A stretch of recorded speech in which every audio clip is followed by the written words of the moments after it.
ডাকসু নির্বাচন কি বার্তা দিল?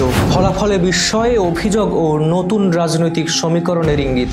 ঢাকা বিশ্ববিদ্যালয়ের বহুল প্রতীক্ষিত কেন্দ্রীয় ছাত্র সংসদ ডাকসু নির্বাচন শেষ হয়েছে। ফলাফল ঘোষণার পরপরই ক্যাম্পাস থেকে রাজনৈতিক অঙ্গন পর্যন্ত শুরু হয়েছে বিস্তর আলোচনা। কারো কাছে এই ফল বিস্ময়কর, কেউ আবার বলছেন এমনটিই হবার কথা ছিল।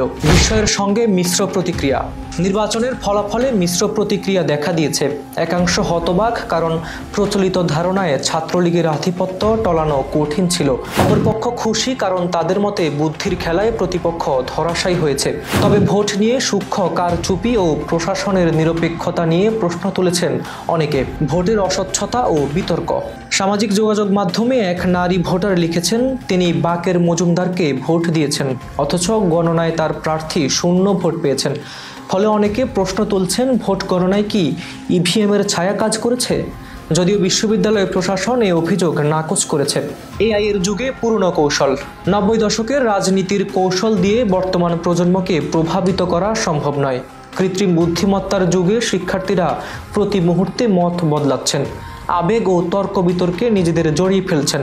এই প্রেক্ষাপটে ছাত্রদলের গতানুগতিক কৌশল ব্যর্থ হয়েছে। বিএনপির দুর্বলতা ও সাংগঠনিক সংকট। হাসিনার 16 বছরের শাসনে ছাত্রদলের কার্যত কোনো অস্তিত্ব ছিল না। না ছিল সক্রিয় কমিটি, না ছিল কার্যকর সাংগঠনিক ভিত্তি। শুধু ঝটিকা মিছিলেই সীমাবদ্ধ থেকেছে তারা। 2023 সালের 28 অক্টোবরের বিএনপির মহাসমাবেশ ভেঙে দেওয়া হলেও একই দিনে র্যাব পাহারায় জামায়াত সমাবেশ করতে পেরেছিল। এই বৈপরীত্য এখনও বিএনপি নেতাদের কৌশলগত অক্ষমতাকেই প্রমাণ করে। ডাকসু নির্বাচনে সেই অক্ষমতার প্রতিফলন স্পষ্ট। অভ্যন্তরীণ কোন্দল, সমন্বয়ের অভাব এবং নেতৃত্বহীনতায় ছাত্রদল কার্যত মুখ থুবড়ে পড়েছে। নেতাদের প্রতিক্রিয়া। নির্বাচনের পর বিএনপি নেতা সালাউদ্দিন আহমেদ বিজয়ীদের অভিনন্দন জানিয়েছেন। তবে মির্জা আব্বাস সরাসরি অভিযোগ তুলেছেন, ছাত্রলীগের সঙ্গে আঁতাত করে সব ভোট নিজেদের করে নিয়েছে শিবির। গণমাধ্যম ও সামাজিক যোগাযোগ মাধ্যমের ভূমিকা। এই নির্বাচনে সামাজিক যোগাযোগ মাধ্যম ছিল মুখ্য প্ল্যাটফর্ম। শিবির ও তাদের মিত্ররা সংঘবদ্ধভাবে প্রচারণা চালালেও বিএনপি ছিল প্রায় অদৃশ্য। এমনকি প্রিন্ট মিডিয়াও তাদের কার্যত কোনো প্রভাব ছিল না। কি বার্তা দিল ডাকসু নির্বাচন? ডাকসুর ফলাফল দেখিয়ে দিয়েছে, বাংলাদেশের ছাত্র রাজনীতিতে নতুন সমীকরণ তৈরি হচ্ছে।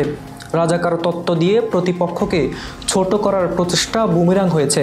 ছাত্রদল বুঝতে পারছে, জাতীয় রাজনীতির আবহ দিয়ে ক্যাম্পাস জয় করা সম্ভব নয়। আওয়ামী লীগের পতনের পর পরিস্থিতি ভিন্ন দিকে মোড় নিচ্ছে। জামায়াত শিবির তাদের পুরনো ঘাঁটি পুনর্গঠনের ইঙ্গিত দিচ্ছে, আর বিএনপি তাদের ঘর গোছাতে ব্যর্থ হয়ে প্রতিবারের মতোই কৌশলের লড়াইয়ে হেরে যাচ্ছে। দিন শেষে ডাকসু নির্বাচন শুধু ক্যাম্পাস নয়, জাতীয় রাজনীতিতেও বড় বার্তা দিয়ে গেল।